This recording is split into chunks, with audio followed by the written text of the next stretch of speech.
The October sun painted Cincinnati in golden hues as Pete Rose emerged from the parking garage of the Great American Ballpark. At 82 years old, his legs no longer possessed the agility of his Charlie Hustle days, but his eyes still sparkled with the same intensity that made him a baseball legend. He had just finished participating in a charity event for former players, signing autographs and sharing stories with fans who still remembered his record-breaking 4,256 career hits. The autumn air carried a crisp bite that reminded Pete of playoff seasons past. He adjusted his navy blue jacket, the same shade as his beloved Cincinnati Reds uniform, and began his walk toward his car. The streets around the ballpark were quieter now, with only scattered groups of fans lingering to discuss the day's events. As Pete rounded the corner onto Joe Nuxhall Way, he noticed a figure huddled against the brick wall of an old building. The man appeared to be in his 60s, wearing a tattered military jacket that had seen better decades. His grey beard was unkempt, and his weathered hands clutched a small, clear bottle filled with what appeared to be rolled-up pieces of paper. Pete had walked this route countless times, often ignoring the homeless individuals who sought shelter in the area. Today, however, something made him pause. Perhaps it was the way the late afternoon light fell across the man's face, revealing deep lines that spoke of hardship and loss. Or maybe it was the careful way the stranger held that small bottle, as if it contained the most precious treasure in the world. The homeless man looked up as Pete's shadow fell across him. Recognition flickered in his tired brown eyes, followed quickly by a mixture of surprise and embarrassment. He straightened slightly, attempting to regain some dignity despite his circumstances.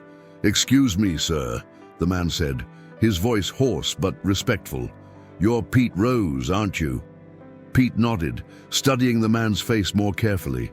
There was something familiar about him, though he couldn't place where they might have met. "That's right. And you are?" "Frank Morrison," the man replied, extending a weathered hand. I used to work at Riverfront Stadium back in the 70s and 80s, grounds crew." The memory hit Pete like a fastball to the chest. Frank Morrison, the quiet, dedicated groundskeeper who always made sure the infield was perfect, rain or shine. Pete remembered him now, always early to work, always the last to leave, taking pride in maintaining the field where Pete had achieved so many of his career milestones. "Frank!" Pete exclaimed, his voice filled with genuine surprise and concern. "My God, I remember you. You kept that infield in beautiful condition. What happened?" Frank's grip on the bottle tightened as he shifted against the wall. The concrete was cold beneath him, and Pete could see the man shiver slightly in the autumn breeze. "Life happened, Pete. Life happened." The two men stood in an awkward silence for a moment, the weight of years and circumstances hanging between them like fog rolling in from the Ohio River. Pete found himself studying Frank's appearance more closely. The worn boots with holes in the soles, the faded jeans that had been patched multiple times, the way his military jacket hung loose on his diminished frame. "That bottle you're holding," Pete said, nodding toward Frank's hands. "What's in it?" Frank looked down at the small container, as if he'd forgotten he was holding it. A smile, the first Pete had seen from him, crossed his weathered features. "These are letters, Pete. Letters from people who mattered to me, people who still matter to me. Letters. When you don't have much," Frank explained, his voice growing stronger, "you hold on to what's important. These letters, they remind me who I used to be, who I still am, underneath all this." He gestured to his worn clothing and homeless appearance. Pete felt something stir in his chest, a mixture of curiosity, compassion, and recognition. He too had experienced falls from grace, moments when the world seemed to turn against him. His gambling scandal had cost him his place in the Hall of Fame and tarnished his reputation for decades. He understood, perhaps better than most, how quickly life could change direction. "Frank, would you mind if I sat with you for a few minutes?" Pete asked, surprising himself with the question. Frank's eyes widened with disbelief. "You want to sit here?" With me? If you don't mind the company, Pete replied, already lowering himself onto the sidewalk beside Frank, ignoring the concerned looks from passing pedestrians. As Pete settled beside him, Frank carefully unscrewed the cap of the bottle. The late afternoon sun filtered through the opening, casting tiny rainbows on the concrete around them.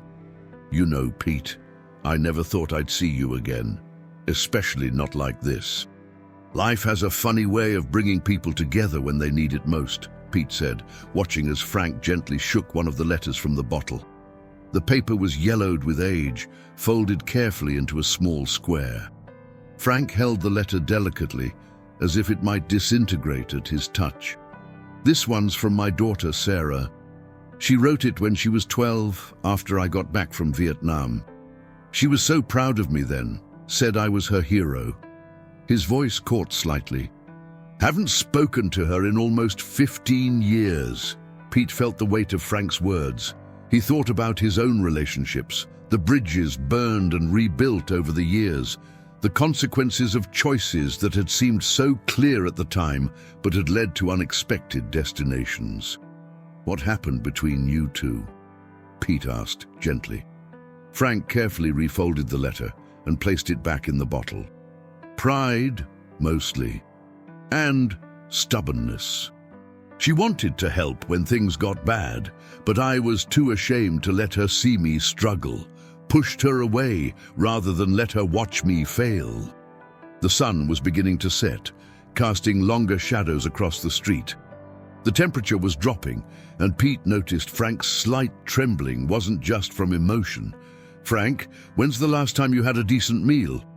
I get by, Frank replied, but his stomach chose that moment to growl audibly, betraying him. Pete stood up, brushing dust from his jacket. Come on, there's a diner around the corner, my treat. Frank shook his head, clutching the bottle protectively. I can't let you do that, Pete. You don't owe me anything. Maybe not, Pete said, extending his hand to help Frank up. But we're both Cincinnati guys who've seen better days. Sometimes that's enough. After a moment's hesitation, Frank grasped Pete's hand and allowed himself to be helped to his feet. As they walked toward the diner, Frank continued to hold the bottle carefully, and Pete found himself increasingly curious about the other letters it contained. The diner, Mel's Corner Cafe, was a throwback to the 1950s, with red vinyl booths and a black and white checkered floor. The warmth hit them immediately as they entered, along with the comforting aromas of coffee and home-cooked food. A few patrons recognized Pete, but he nodded politely and guided Frank to a quiet booth in the back. As they settled into the booth, Frank placed the bottle carefully on the table between them. Under the diner's fluorescent lights, Pete could see there were at least a dozen letters inside, all carefully folded and preserved. You know, Pete said as they waited for their food, I've been thinking about second chances a lot lately, about how we define ourselves after we've made mistakes. Frank nodded slowly. I used to think I was defined by my work, by being reliable. When I lost my job, then my apartment, then... He gestured to himself. I didn't know who I was anymore. But you kept those letters, Pete observed.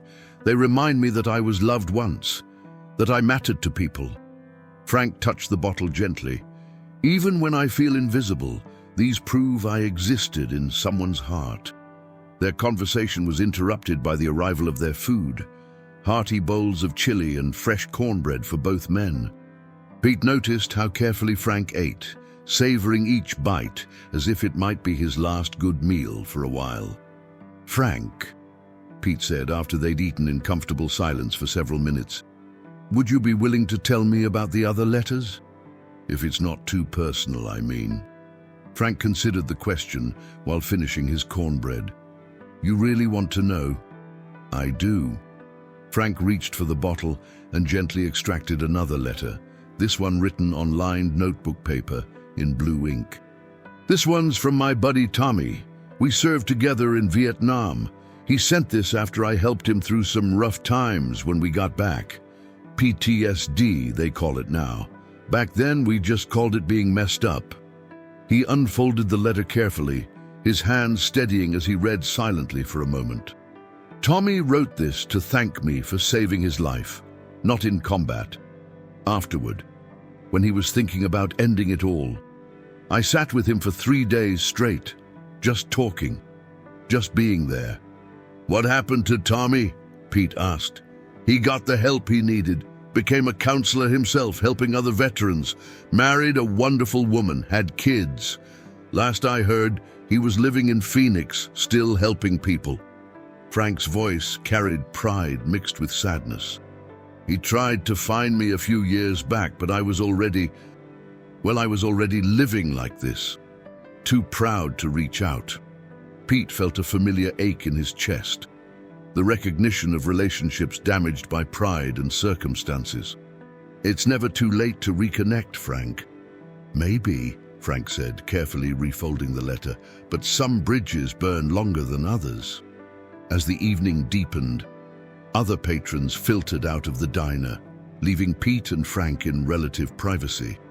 The waitress, a kind woman named Betty, who'd been working at Mel's for over 20 years, kept their coffee cups full and didn't rush them despite the late hour. Frank extracted a third letter, this one written on delicate stationery with floral borders. "This one's from my late wife, Margaret. She wrote it on our 10th wedding anniversary." His voice grew softer, more reverent. "We were going through a rough patch then. Money was tight, I was working double shifts, and we barely saw each other." He held the letter without opening it, as if the words were memorized. "She wrote about how she fell in love with me, not for what I could provide, but for who I was. She said I had a good heart, that I saw the best in people even when they couldn't see it in themselves." "She sounds like a remarkable woman," Pete said. "She was. Cancer took her 8 years ago. That's when everything started falling apart for me. Lost my job about 6 months later.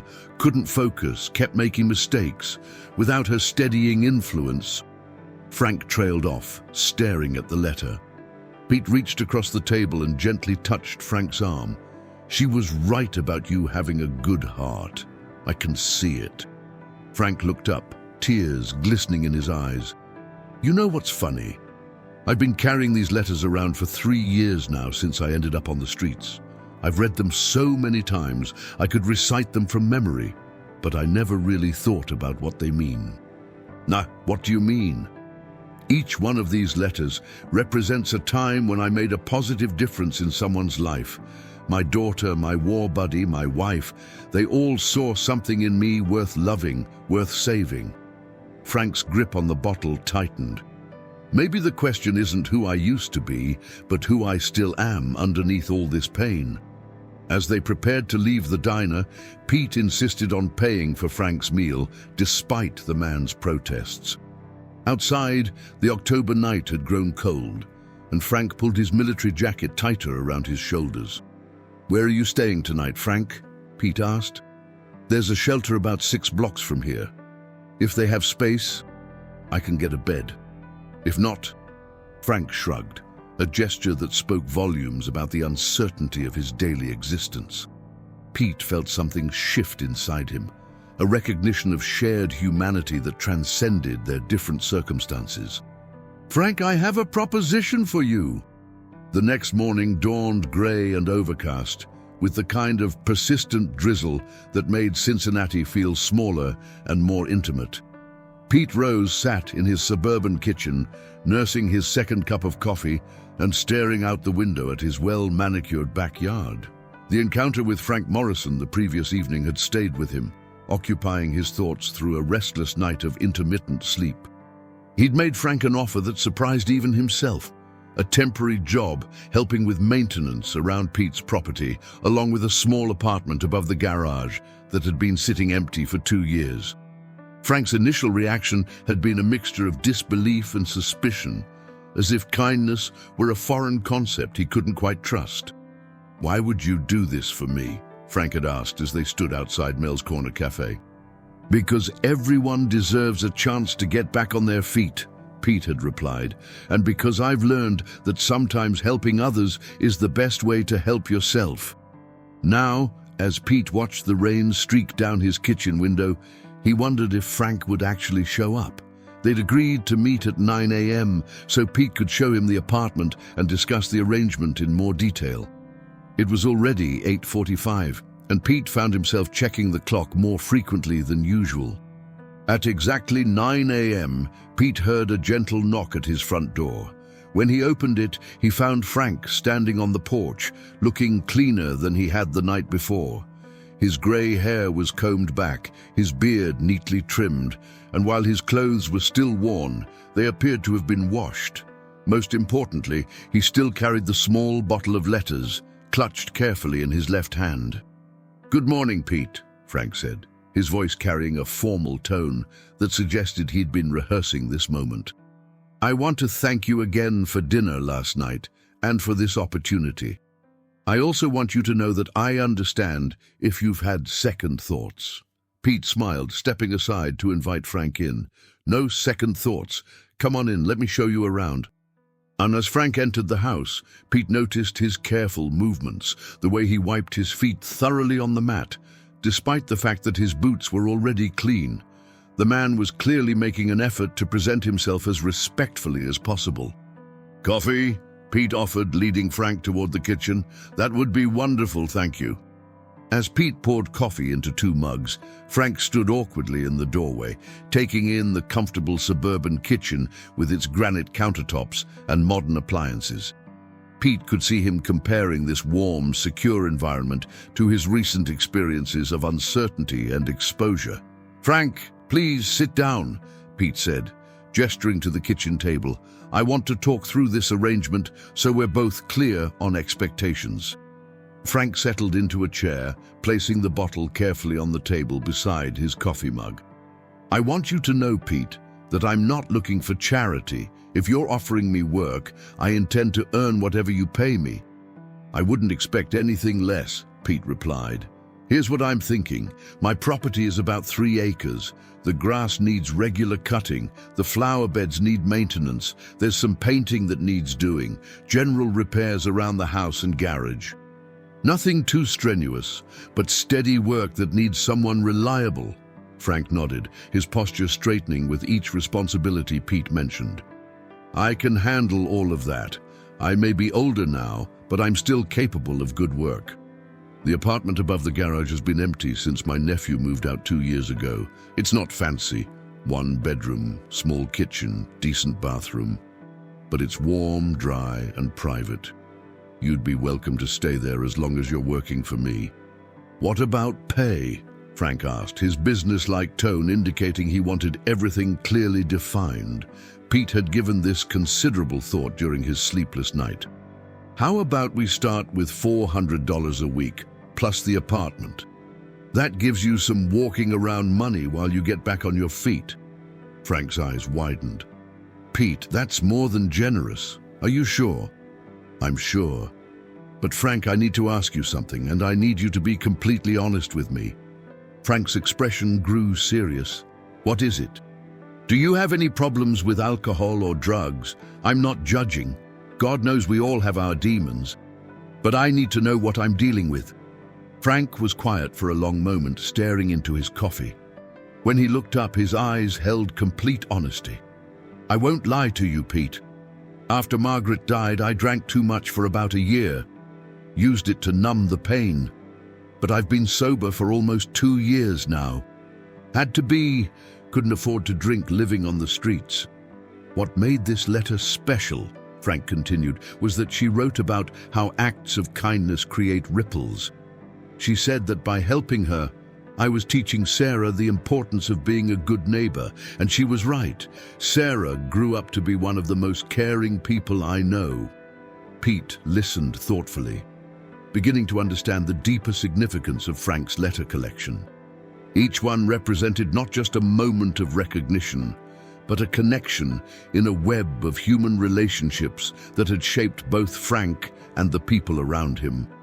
"Frank, have you thought about reaching out to any of these people, especially Sarah?" Frank was quiet for a long moment, rolling the letter gently between his fingers. "Every day, for the past 3 years. But what do you say? Hi, I'm homeless now, but I wanted you to know I still have your letter. You could start with the truth. That you've been thinking about her, that you miss her, that you're sorry for pushing her away. And if she doesn't want to hear from me. Pete set down his sandwich, meeting Frank's uncertain gaze. Then at least you'll know you tried. But Frank, from what you've told me about Sarah, it sounds like she's been waiting for you to reach out. That afternoon, Frank threw himself into his work with renewed energy, as if physical labor could quiet the emotional turmoil their conversation had stirred up. He tackled the overgrown shrubs next, researching each variety on an old smartphone Pete had given him and pruning them according to their specific needs. Pete watched from his office window as Frank worked, noting the man's methodical approach. Frank would study each shrub carefully before making any cuts, consulting photos on the phone to understand the plant's natural growth pattern. His pruning cuts were clean and precise, made with the confidence of someone who understood that proper technique would promote healthy growth. Around 4 o'clock, Frank approached the house and knocked on the back door. When Pete answered, he found Frank holding his smartphone with a look of nervous determination. "Pete, I've been thinking about what you said, about reaching out to Sarah." Frank's voice was steady, but Pete could see the tremor in his hands. "I found her on social media. She's living in Columbus, works as a nurse practitioner. She's married, has 2 kids. Pete felt his heart rate increase, recognizing the significance of this moment. "How do you feel about that?" "Proud, scared, guilty that I missed so much of her life." Frank showed Pete the phone screen, which displayed a professional headshot of a woman in her 40s with Frank's eyes and a warm, confident smile. "She looks happy, successful. Maybe it's selfish to disrupt that with my problems.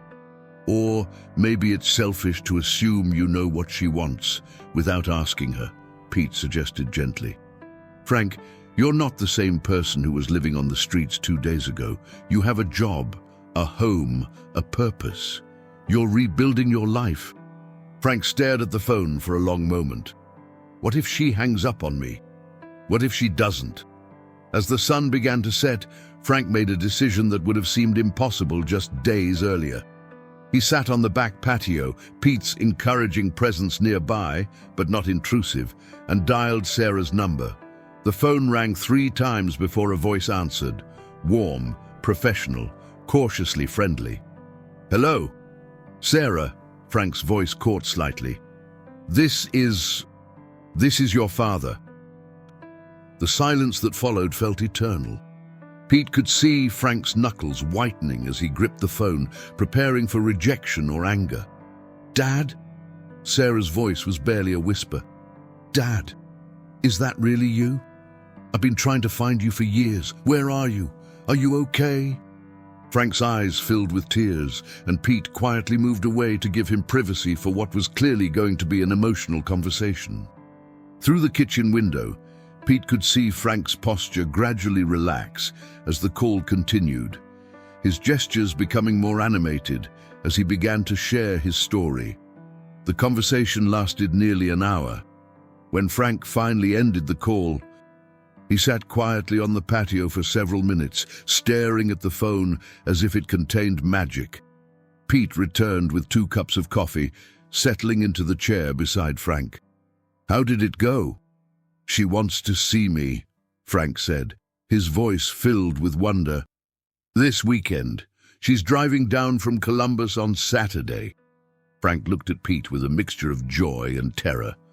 "Pete, what if I disappoint her again?" "What if you don't?" That evening, Frank selected one more letter from his bottle. This one written in a child's careful printing on construction paper, decorated with crayon flowers. It was from Sarah, written when she was 8 years old for Father's Day. "Dear Daddy," Frank read aloud, "thank you for teaching me how to ride my bike and for always fixing things that are broken. You are the best daddy in the whole world because you never give up on anything. When I grow up, I want to help people like you do. Love, Sarah." Frank carefully refolded the letter, his hands steadier now than they had been all day. "You know what, Pete? Maybe she was right. Maybe I don't give up on things. Maybe I just needed to remember how to keep trying. Frank Morrison woke before dawn on his first official day of work, a habit ingrained from decades of early morning shifts at the stadium. The apartment was quiet and warm, a stark contrast to the shelters and doorways where he'd spent recent nights. For a moment, he lay still, letting the reality of his changed circumstances settle over him like a comfortable blanket. The bottle of letters sat on his nightstand, catching the first rays of sunlight that filtered through the window. Frank reached for it, selecting a letter at random, a ritual that had sustained him through his darkest days on the streets. This morning, he drew a letter written on school stationery in the careful handwriting of a child. It was from Kevin Patterson, a 10-year-old boy who had lived in Frank's neighborhood in the 1990s. Kevin's father had been deployed overseas, and the boy had taken to hanging around the stadium during Frank's shifts, watching him work and asking endless questions about baseball and life. Frank unfolded the letter carefully, though he could recite it from memory. "Dear Mr. Frank, thank you for teaching me how to throw a curveball and for listening when I was scared about my dad being gone. You said my dad was brave for serving our country, and that I was brave too for taking care of my mom while he was away. I wanted you to know that my dad came home safe, and he was proud when I showed him my curveball. You were right about being brave. Your friend, Kevin." Frank smiled, remembering the shy boy who had blossomed with attention and encouragement. Kevin would be in his 30s now, probably with children of his own. Another life touched, another connection made during Frank's years of steady, reliable work. He replaced the letter carefully in the bottle and prepared for his first day back to purposeful employment in over 3 years. After a quick shower, Frank put on his cleanest work clothes and headed downstairs to assess his new domain. The morning air was crisp and clear, yesterday's drizzle having washed the world clean. Frank began by walking the property systematically, making notes on a small pad he'd found in the apartment. The methodical approach felt natural after years of maintaining the precise standards required for a professional baseball field. The lawn needed attention, not just mowing, but overseeding in several areas where foot traffic had worn the grass thin. The flower beds along the front of the house were choked with weeds, though Frank could see the bones of what had once been a carefully planned landscape design. Several shrubs needed pruning, and the gutters required cleaning before winter arrived in earnest. Frank was examining a loose fence post when Pete emerged from the house, coffee mug in hand and a genuine smile on his face. "Good morning, Frank. You're up early." "Old habits," Frank replied, tucking his notebook into his shirt pocket. "I've been surveying the property, making a priority list. Would you like me to walk you through what I'm thinking?" "Absolutely. Lead the way." As they toured the grounds together, Frank outlined his approach with the confidence of someone who understood both the work itself and the importance of clear communication with his employer. Pete found himself impressed not just by Frank's knowledge, but by his genuine enthusiasm for the projects ahead. "I'd like to start with the lawn," Frank explained, kneeling to examine a section of thin grass near the driveway. "Good foundation work makes everything else look better. This area needs overseeding, and the whole yard would benefit from fertilization before winter." "Whatever you think is best," Pete said. "I trust your judgment." Frank looked up, something flickering across his face that Pete recognized as surprise. "Thank you. It's been a while since anyone trusted my judgment about anything." As the morning progressed, Frank began his work with the focused intensity Pete remembered from the stadium days. He started by sharpening the mower blades, a task he approached with the precision of a craftsman. Pete watched from his kitchen window as Frank tested the blade balance, adjusted the cutting height, and cleaned the mower's deck until it gleamed. When Frank finally started cutting the grass, Pete was struck by the man's attention to detail. Each pass was perfectly straight, overlapping slightly to ensure complete coverage. Frank varied his mowing pattern from the previous cuts, creating a subtle checkerboard effect that made the lawn look professionally maintained. Around mid-morning, Pete brought Frank a glass of cold water and took a moment to appreciate the transformation already visible in just a few hours of work. "Frank, this looks incredible. You've got a real gift for this." Frank paused his work, wiping sweat from his forehead with a clean handkerchief. "It's all about taking pride in the details, Pete. Anyone can cut grass, but making it look perfect requires caring about the result." "Is that something you learned at the stadium?" "Partly, but mostly it came from my father." Frank's expression grew distant. He was a barber in a small town in Ohio. He used to say that how you do anything is how you do everything. If you're going to cut hair, make it the best haircut that customer ever had. If you're going to cut grass, make it something people notice when they drive by. Pete could see the pride in Frank's work, but also something deeper, a man reclaiming his identity through the simple act of doing something well. "Your father sounds like a wise man." "He was. Died when I was 23, right before I married Margaret." "I wish she could have known him better." Frank's voice carried the weight of old grief, "but I think about his advice every day. It's part of why these past few years have been so hard. Felt like I was failing his memory by not living up to his standards." As Frank returned to his work, Pete found himself reflecting on the conversation. He recognized the burden Frank carried. Not just the shame of his circumstances, but the disappointment of not living up to his own deeply held values.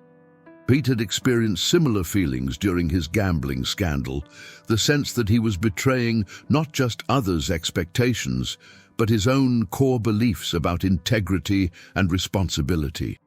The day continued, with Frank demonstrating the work ethic that had made him valuable at Riverfront Stadium.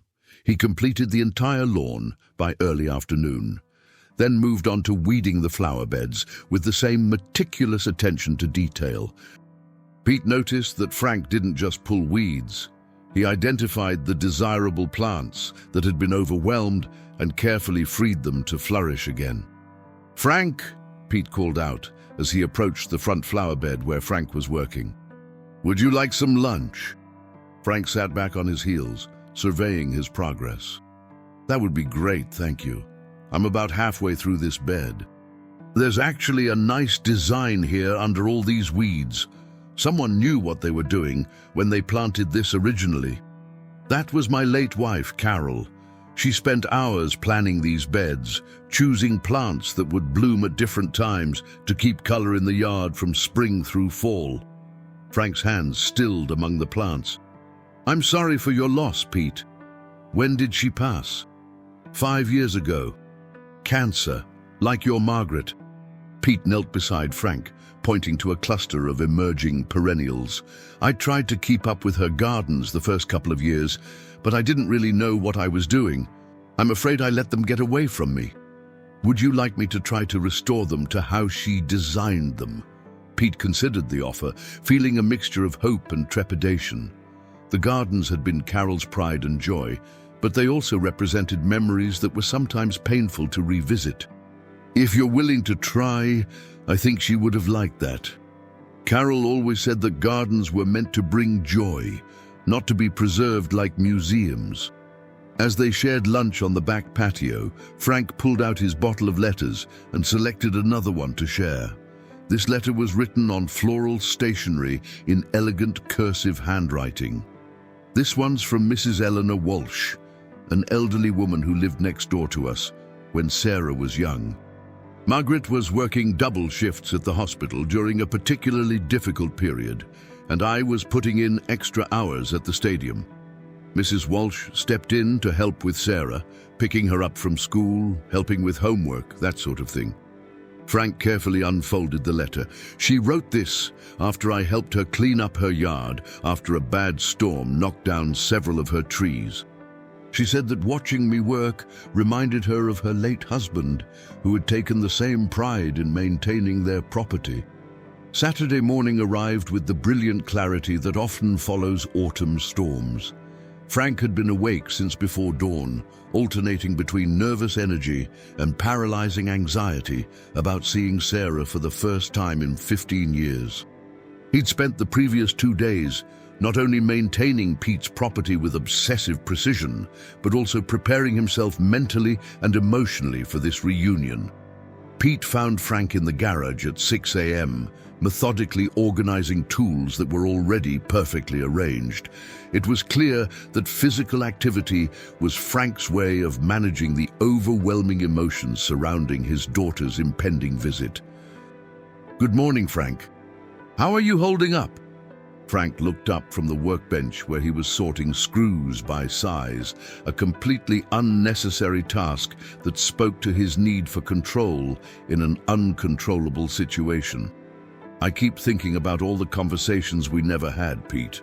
Birthdays I missed, graduations, her wedding. What if too much time has passed?" Pete poured coffee from the thermos he'd brought out and handed Frank a cup. "Frank, you've been carrying her letters for years. That tells me the connection was never really broken, just strained. But what if she only agreed to see me out of obligation or curiosity about what happened to her homeless father? Then you'll deal with that too. But from what I heard of your phone conversation, she sounded genuinely happy to hear from you." Frank sat down heavily on a work stool, cradling his coffee cup. "I've been reading her letters every night this week. All of them. From the crayon Father's Day card to the last angry letter she sent before I disappeared from her life." "What did that last letter say?" Frank was quiet for a moment, then reached into his shirt pocket and withdrew a folded piece of paper that looked different from the others, newer, with sharper creases that suggested it had been folded and unfolded more recently. "I didn't keep this one in the bottle with the others," Frank admitted. "It was too painful. But I've been carrying it with me every day for 3 years." He unfolded the letter carefully. "She wrote it after Margaret's funeral, when I was pushing everyone away." Frank's voice grew heavy as he read, "Dad, I know you're hurting, and I know you think you need to handle this alone, but you don't. I'm your daughter, and I love you no matter what. Please don't shut me out. Please let me help you through this. I can't lose you too." Pete felt the weight of Frank's grief and regret. "What happened after she sent that? I was drunk when I read it, angry at the world, angry at God for taking Margaret, angry at myself for falling apart. Instead of seeing her love and concern, all I could see was pity. I called her and said terrible things. Told her I didn't need her help, that she should worry about her own family and leave me alone." Frank's hands trembled slightly.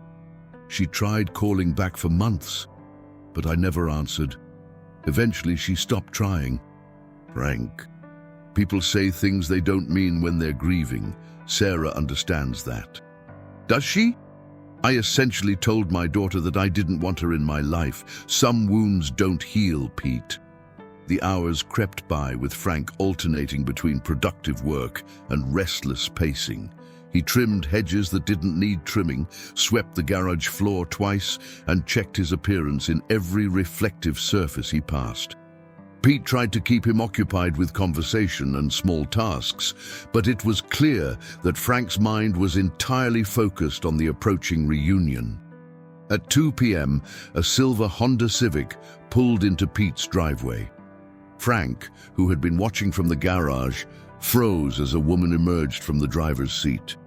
Sarah Morrison Coleman was indeed in her 40s now, with brown hair pulled back in a practical ponytail and wearing the comfortable clothes of someone who had driven 3 hours to see her father. Frank stepped out of the garage slowly, as if approaching a wild animal that might bolt at any sudden movement. Sarah stood beside her car for a moment, taking in her father's appearance. Cleaner and healthier than she had dared hope, but clearly older and marked by years of hardship. "Hello, Dad," she said softly. "Hello, Sarah." For a moment, they simply looked at each other across the distance of years and hurt feelings. Then Sarah crossed the driveway in quick steps and embraced her father, both of them crying before any more words could be spoken. Pete watched from his kitchen window, feeling his own eyes moisten at the reunion. He gave them several minutes before stepping outside to introduce himself and invite them to use his patio for their conversation. "Sarah, I'm Pete Rose. Your father has been working for me this week, and I can't tell you how glad I am that you two are reconnecting." Sarah shook Pete's hand, her eyes still red from crying, but her smile genuine. "Mr. Rose, thank you for giving my dad a chance. I've been so worried about him for so long. Your father is a good man, Sarah. I think you already know that." As Pete retreated to give them privacy, Frank and Sarah settled onto the patio furniture. The afternoon was warm enough that they could sit comfortably outside, and Frank seemed more relaxed in the open air than he might have been inside a house. "Dad, you look better than I expected," Sarah said, studying his face carefully. "When you disappeared, I imagined the worst." "The worst probably wasn't far from the truth," Frank admitted.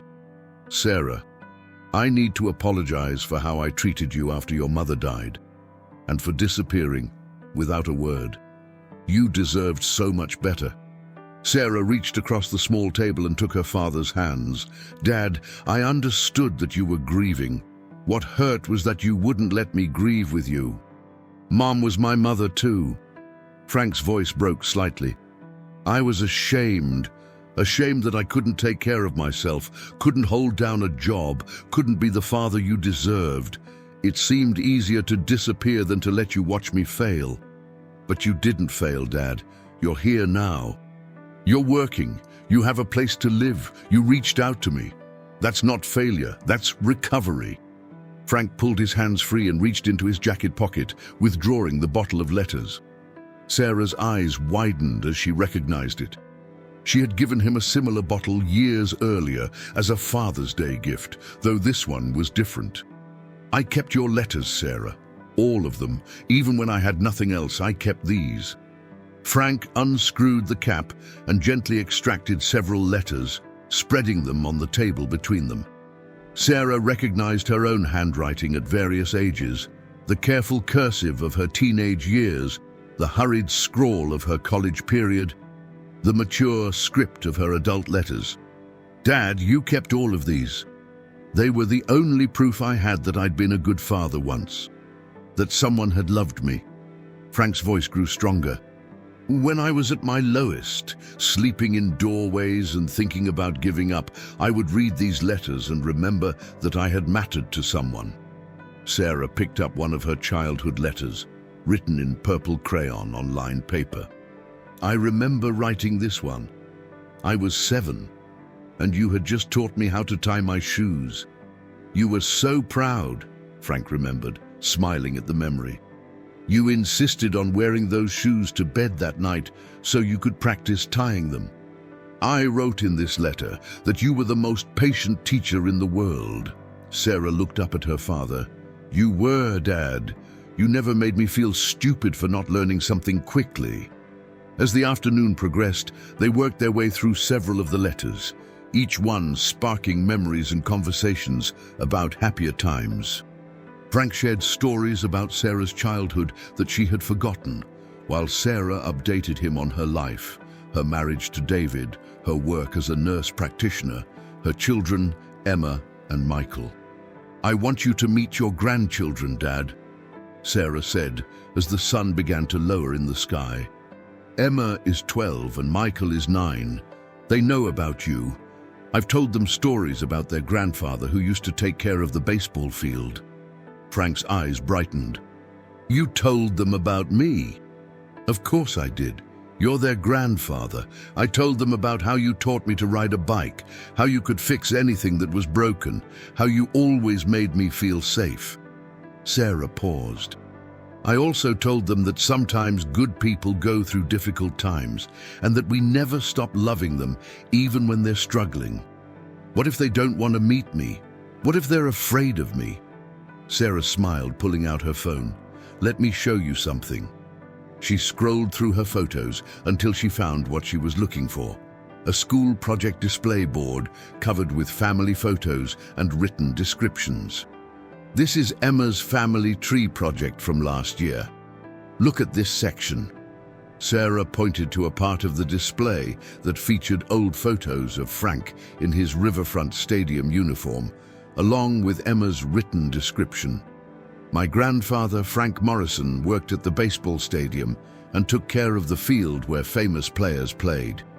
My mom says he taught her that doing any job well is important and that taking care of things shows respect for other people. Frank stared at the phone screen, overwhelmed by the realization that his granddaughter had honored him in her school project, despite never having met him. She wanted to include you, Dad. Both kids know they have a grandfather who's been going through a hard time, and they've been hoping to meet you when you were ready. As evening approached, Sarah made a decision that surprised both herself and Frank. Dad, I don't want to drive back to Columbus tonight. Is there a hotel nearby where I could stay? I'd like to spend tomorrow with you too, if that's okay. Frank looked toward the main house, where Pete was visible through the kitchen window preparing dinner. Let me ask Pete. I think he might have suggestions for places to stay. When they approached Pete with the request, his response was immediate. Sarah, you're welcome to stay in the guest room here. I'd be honored to have you. That evening, the three of them shared dinner on Pete's dining room table, Frank's first formal meal in the main house since arriving. The conversation flowed naturally, with Pete sharing stories about Frank's dedicated work over the past week, and Sarah telling her father about her children's activities and interests. Dad, Sarah said as they finished dinner, I want to ask you something and I want you to be completely honest with me. Frank tensed slightly. What is it? Are you happy here? Not just content or grateful, but actually happy? Frank considered the question carefully. Sarah, for the first time in years, I wake up knowing that what I do that day will matter. Pete trusts me to take care of his property, and I can see the results of my work. I have a purpose again. And personally, are you taking care of yourself? I'm trying. Pete has been more than generous, and I'm saving most of my wages. I've been thinking about the future for the first time in years. Sarah nodded, seeming to come to a decision. Dad, I want to make you an offer, but I need you to promise to think about it seriously before you answer. What kind of offer? David and I have been looking for someone to help with yard maintenance and some handyman work around our property. We have 3 acres outside Columbus, and between our work schedules and the kids' activities, we've fallen behind on upkeep. Sarah paused, clearly nervous about his potential reaction. We'd like to offer you a job, Dad. And there's a small apartment above our garage that we've been using for storage. Frank was quiet for a long moment, processing the magnitude of what Sarah was suggesting. You want me to come live near you? Work for you? I want my children to know their grandfather. I want us to be a family again, if you're willing to try. Frank looked at Pete, who had been listening quietly to the conversation. Pete, you've been incredibly kind to me. I don't want to abandon my responsibilities here. Pete smiled warmly. Frank, the greatest success I could have is helping you reconnect with your family. If Sarah is offering you a chance to be close to your grandchildren, that's exactly what should happen. But the work here will get done by someone else. Frank, you've given me something more valuable than lawn care. You've reminded me that helping others is one of the most important things we can do with our lives. That night, Frank sat in his apartment above Pete's garage, holding his bottle of letters and contemplating the unexpected turn his life had taken. In less than a week, he had gone from homeless and hopeless to employed and reconnected with his daughter. Now he was being offered the chance to be part of his grandchildren's lives. He selected one more letter from the bottle, the angry letter Sarah had sent after Margaret's funeral, the one he'd carried separately for 3 years. But as he read it again, he realized that beneath the hurt and frustration, the letter was fundamentally about love. Sarah had been fighting for their relationship even when he had given up on it. Frank carefully placed the letter back in the bottle with the others, recognizing that it belonged with the collection of evidence that he was loved and valued. Every letter in the bottle represented someone who had seen worth in him, even during his darkest moments. Tomorrow, he would give Pete his answer about Sarah's offer. But tonight, for the first time in years, Frank Morrison fell asleep planning for a future filled with hope and possibility.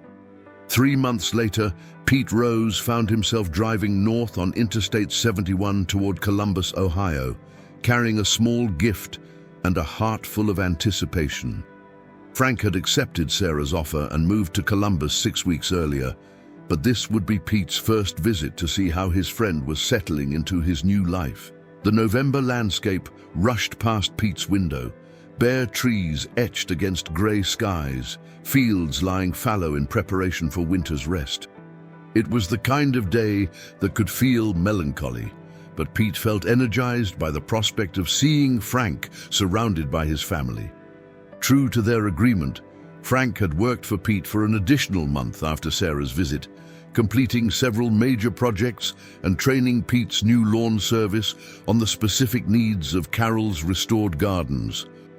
Frank had approached the transition with characteristic thoroughness, ensuring that Pete wouldn't suffer from his departure. During that final month, Pete had watched Frank transform from a man grateful for a second chance into someone confident about his future. The change had been remarkable.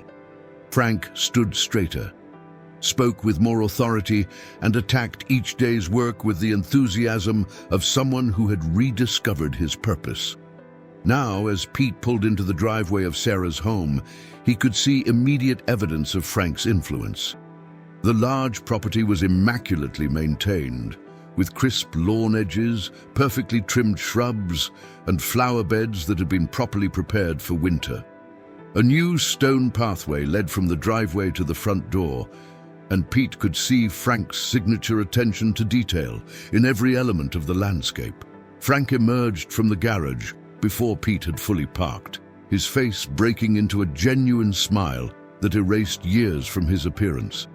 He wore clean work clothes and moved with the confident stride of a man who knew his value and place in the world. "Pete, right on time," Frank called out, approaching the car with obvious joy. "How was the drive?" "Easy and beautiful," Pete replied, embracing his friend warmly. "Frank, this place looks incredible. You've been busy." Frank's chest swelled with pride as he gestured toward the property. "Sarah and David gave me complete creative control over the landscaping. I've been having more fun than I've had in years." "I can see that. You look great, Frank. Really great." "I feel great. Come on, let me show you around before we go inside. I want you to see what I've been working on." As they toured the property, Frank pointed out various improvements with the enthusiasm of an artist discussing his latest masterpiece. He had installed a drainage system to address flooding issues, redesigned the flower beds to provide year-round visual interest, and created a small vegetable garden area where Sarah's children could learn about growing their own food. "The kids helped me plan this section," Frank explained, indicating a carefully laid-out area near the back of the house. "Emma wants to grow flowers for cutting, and Michael is determined to grow the world's largest pumpkin next year." Pete smiled at the obvious affection in Frank's voice when he spoke about his grandchildren. "How are things going with Emma and Michael?" Frank's expression grew soft and warm. "Better than I could have hoped, Pete. They're incredible kids. Emma is quiet and thoughtful, like Sarah was at that age. She asks really insightful questions about everything. And Michael is pure energy. Reminds me of myself when I was young, always looking for the next project. Are they comfortable with you living here?" "More than comfortable. They've adopted me completely. Emma has been helping me organize my tools in the garage, and Michael appointed himself my assistant for any project that involves digging or moving heavy things." Frank chuckled.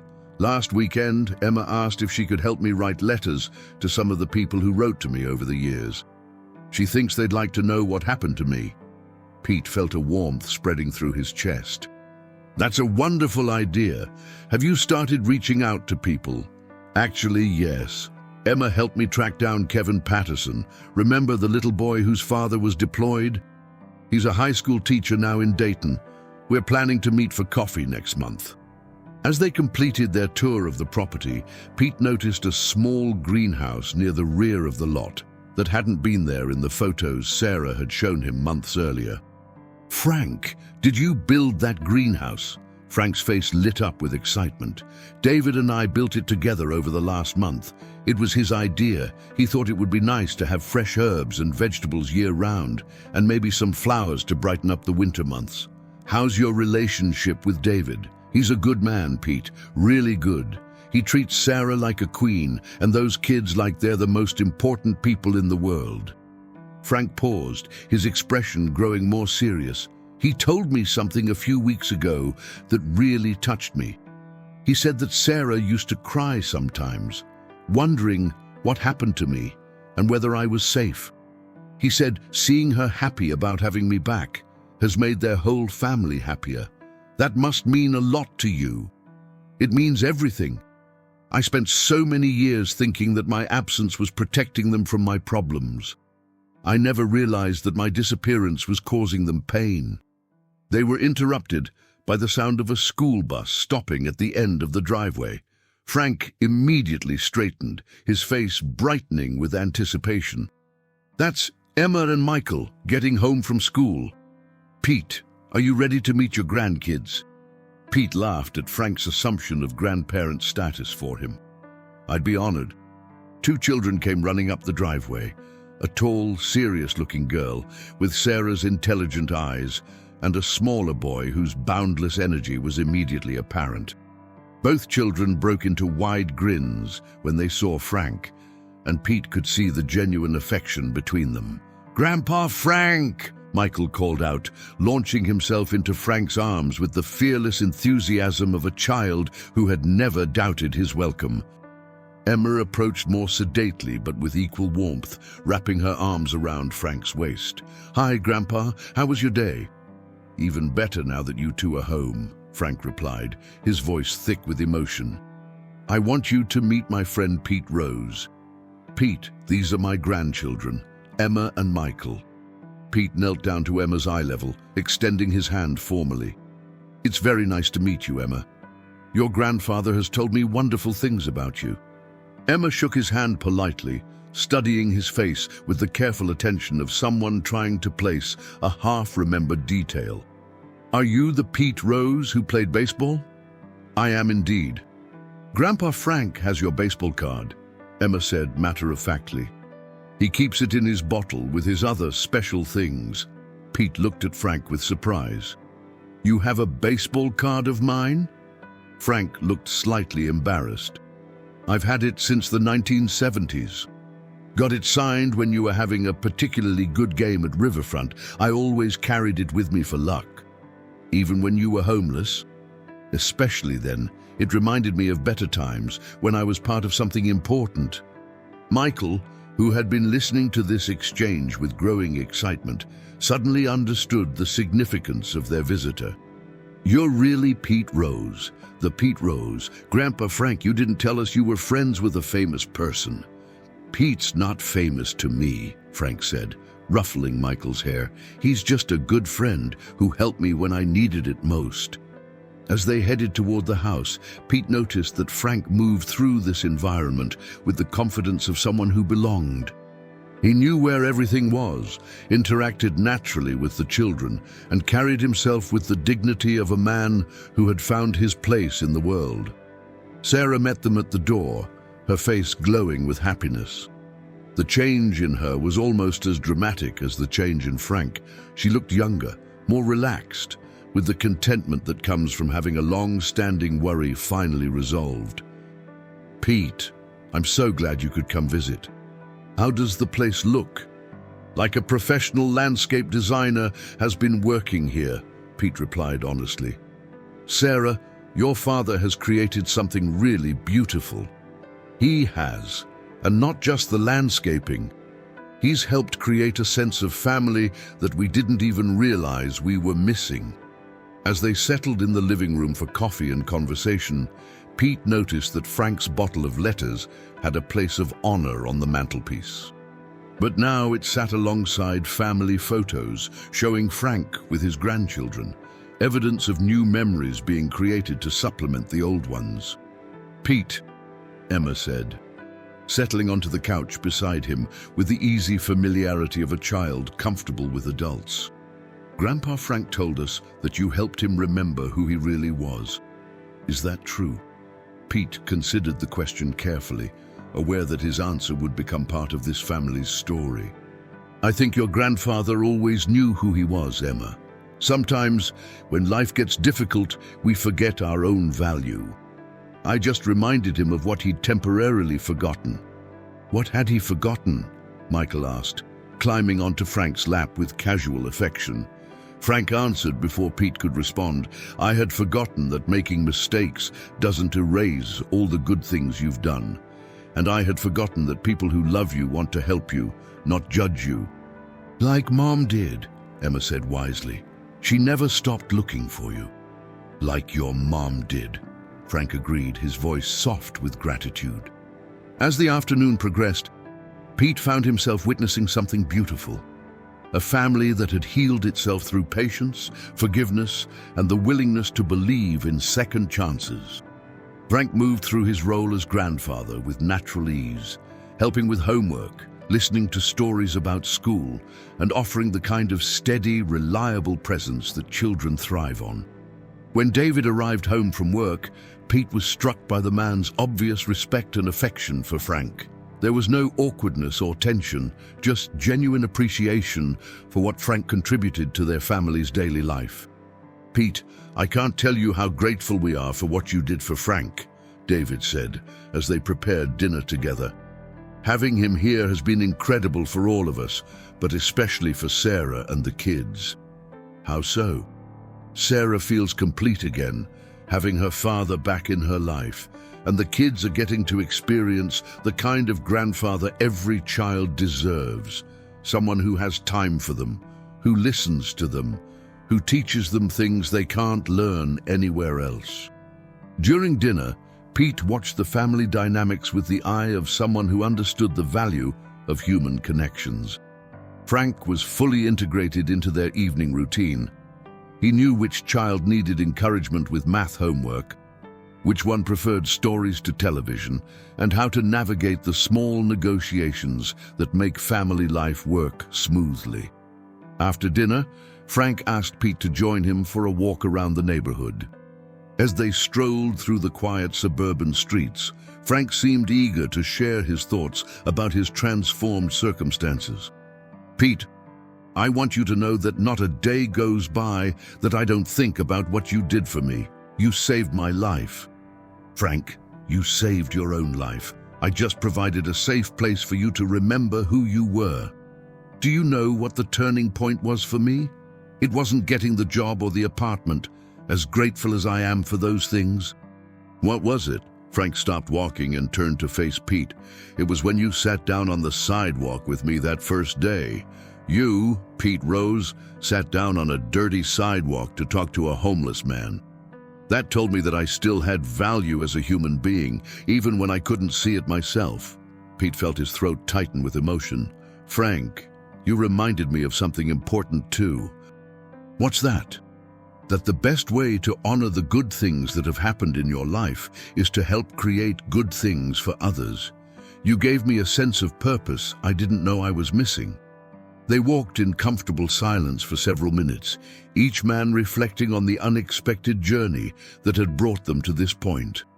The November evening was crisp, but not unpleasant, with the kind of clarity that makes familiar surroundings seem new and full of possibility.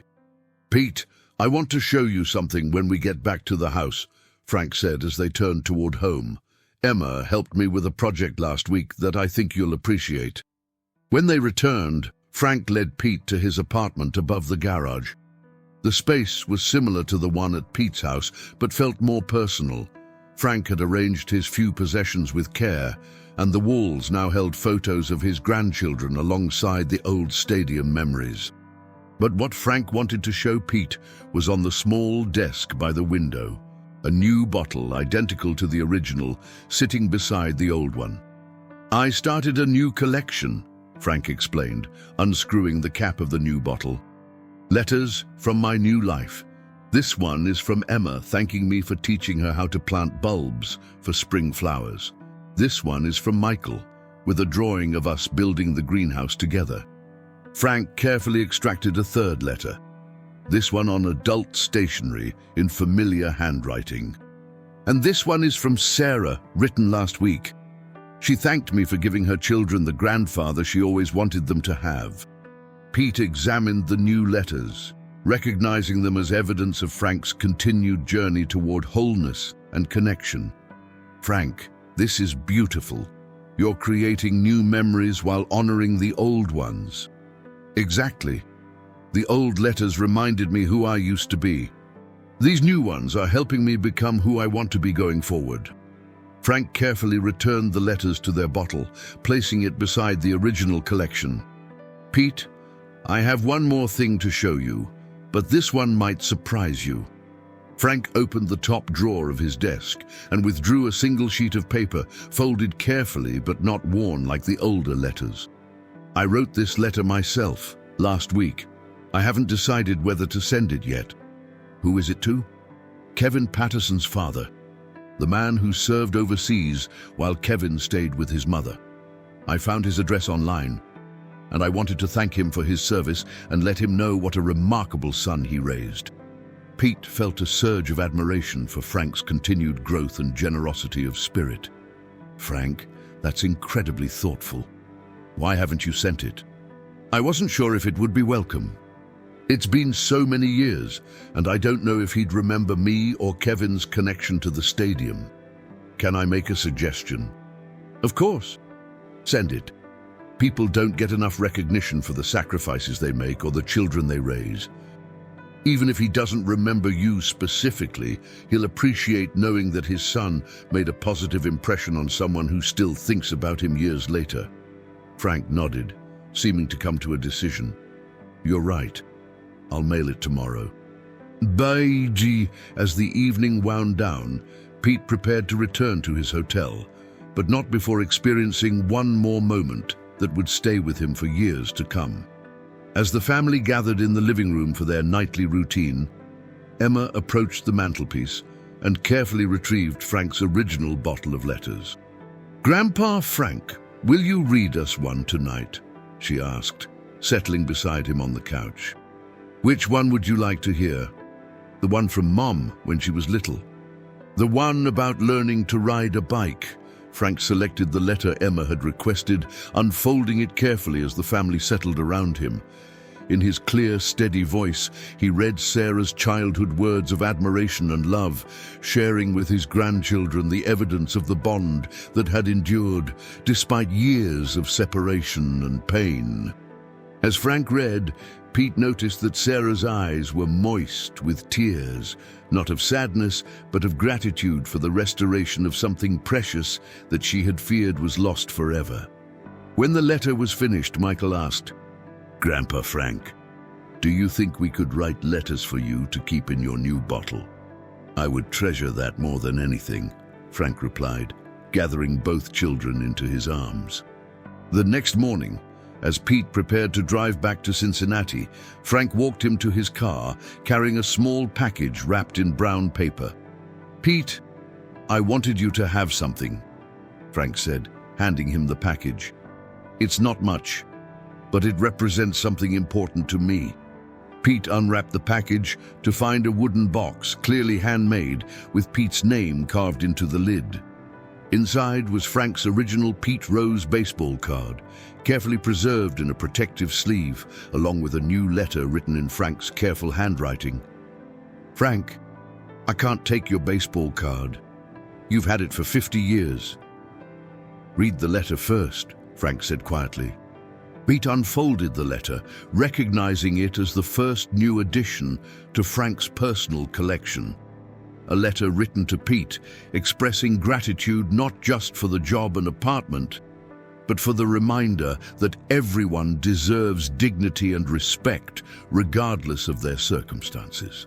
The letter concluded, Pete, you showed me that true strength isn't about never falling down. It's about having the courage to get back up and help others do the same.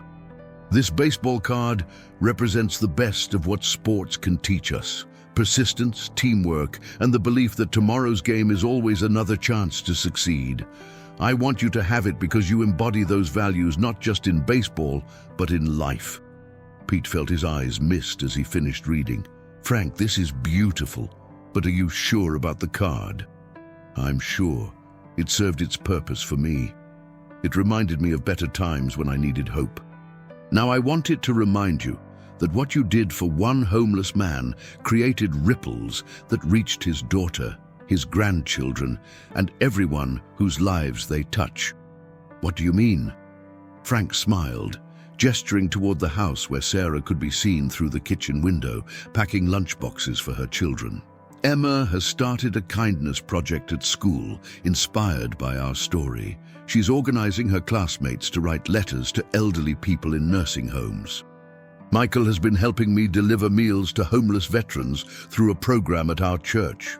They're both learning that small acts of kindness can change everything, Frank continued. And Sarah told me that watching our reunion has inspired her to reach out to some of her own patients who don't have family support. She's been writing letters to isolated elderly patients just to let them know someone cares. Pete understood. The simple act of sitting on a sidewalk with a man in need had indeed created ripples that continued to spread outward, touching lives in ways he never could have imagined. Frank, you've given me something more valuable than I gave you. What's that? You've reminded me that we're all just one conversation away from changing someone's life, and sometimes from changing our own.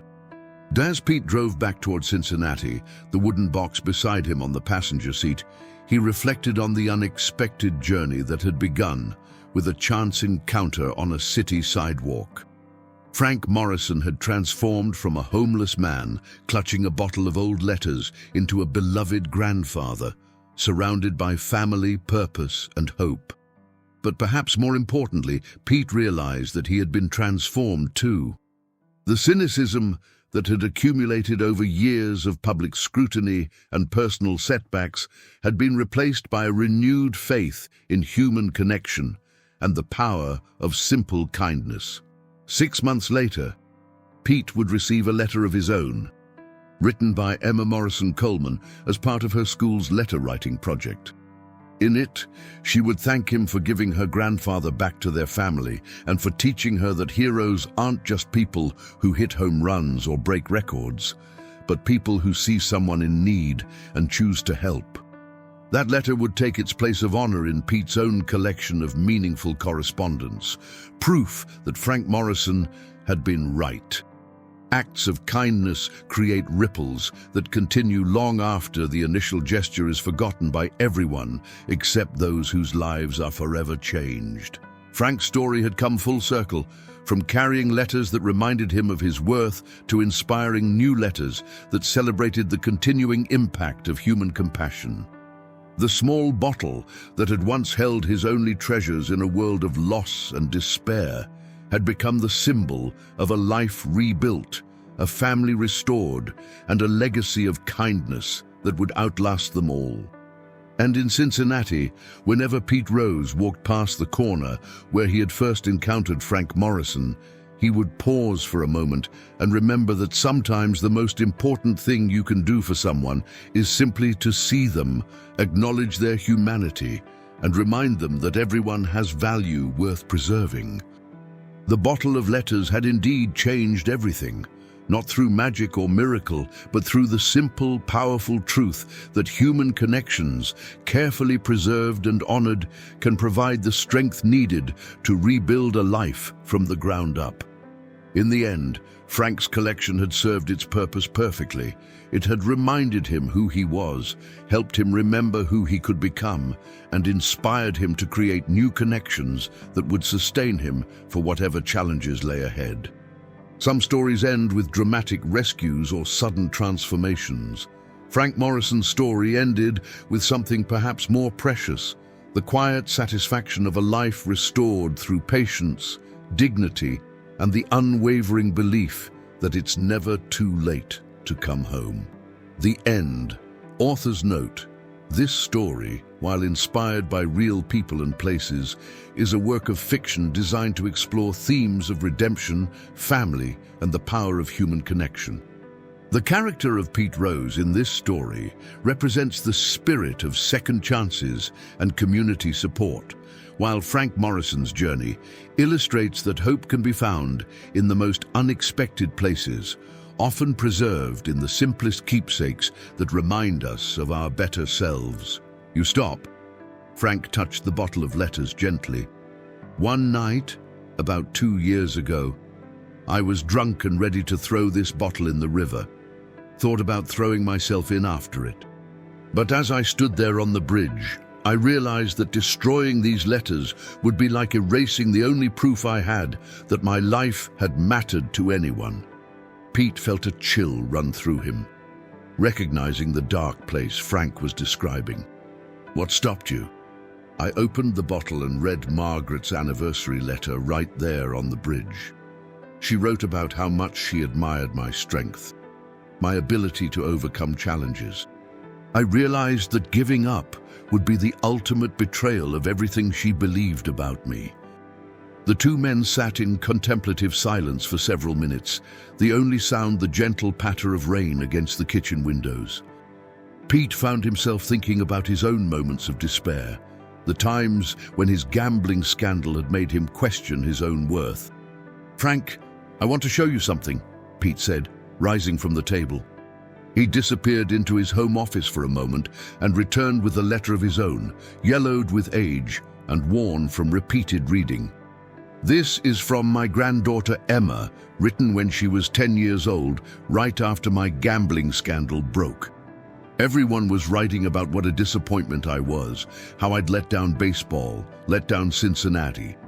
But Emma wrote to tell me that I was still her hero, that mistakes didn't erase all the good things I'd done."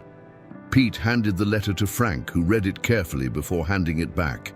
"She sounds like a special kid." "She is. And you know what? Reading your story last night reminded me that we all carry letters, literal or metaphorical, that remind us of our better selves. The trick is remembering to read them when times get dark." Frank picked up his bottle and unscrewed the cap. "Would you like to see another one? I think you'd appreciate this one." He carefully extracted a letter written on Cincinnati Reds letterhead.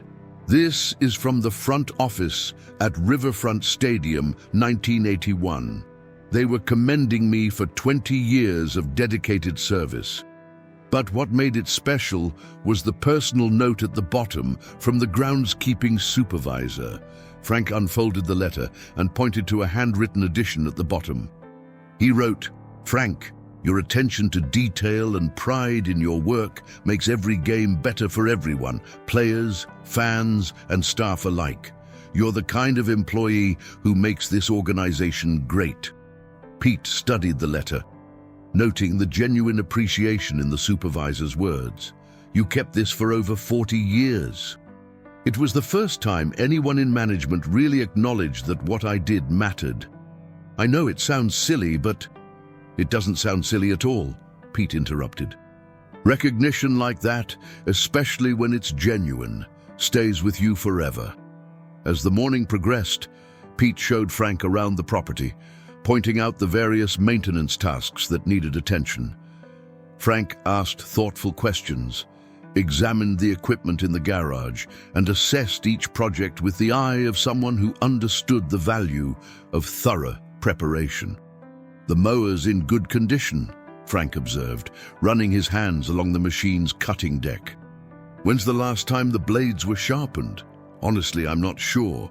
I've been having a service company handle the lawn care, but they weren't very reliable." Frank nodded, already formulating a maintenance plan. "I can sharpen these myself. Good sharp blades make all the difference in how the grass looks." They continued the tour, ending at the apartment above the garage. Pete unlocked the door and led Frank up the narrow staircase. The apartment was modest but clean, with large windows that let in plenty of natural light despite the overcast day. "It's perfect," Frank said, walking slowly through the space.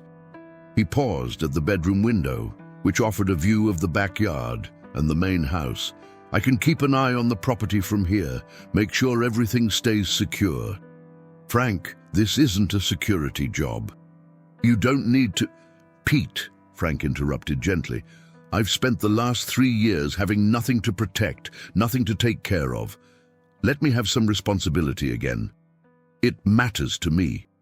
Pete understood. Dignity often came through purpose, and Frank was clearly eager to prove his worth. "All right, but I want you to understand, this is your home now, for as long as you want it. You're not just an employee, you're someone I'm hoping will become a friend." Frank's eyes misted slightly. "It's been a long time since anyone called me friend." As they descended the stairs, Pete noticed Frank pause to examine the garage's storage area. Tools hung neatly on pegboards, garden supplies were organized on sturdy shelves, and everything appeared well maintained despite being unused. "This is quite a setup," Frank commented. "You could run a small landscaping business out of here." "That was the idea when I set it up. I thought I might enjoy working with my hands after baseball, but I never really had the time to pursue it properly." Frank ran his finger along a workbench, checking for dust. "Would you mind if I organize this space a bit? I work better when everything has its proper place." "It's all yours, Frank. Make it work however you need it to." By noon, they had covered the entire property and discussed the scope of work in detail. Frank's enthusiasm was evident. He'd already begun mentally organizing his approach to each task, prioritizing based on seasonal needs and the current condition of various elements. "When would you like me to start?" Frank asked as they returned to the kitchen for lunch. "How about tomorrow? That gives you today to get settled in the apartment, maybe pick up any personal items you need." Frank nodded, then grew quiet for a moment. "Pete, I need to ask you something, and I want you to think carefully before you answer." "What is it?" "Why are you really doing this? And please don't say it's just because I used to work at the stadium. There has to be more to it than that." Pete poured fresh coffee for both of them, considering how to articulate thoughts that had been forming since their conversation began. "You're right. There is more to it. When I saw you last night holding that bottle so carefully, I recognized something in you that I've felt in myself." "What's that?" "The feeling of being defined by your worst moments instead of your best ones. The sense that one period of struggle erases all the good you've done before." Pete paused, staring into his coffee. "I've spent years trying to overcome the gambling scandal, trying to prove that my mistakes don't define my entire life.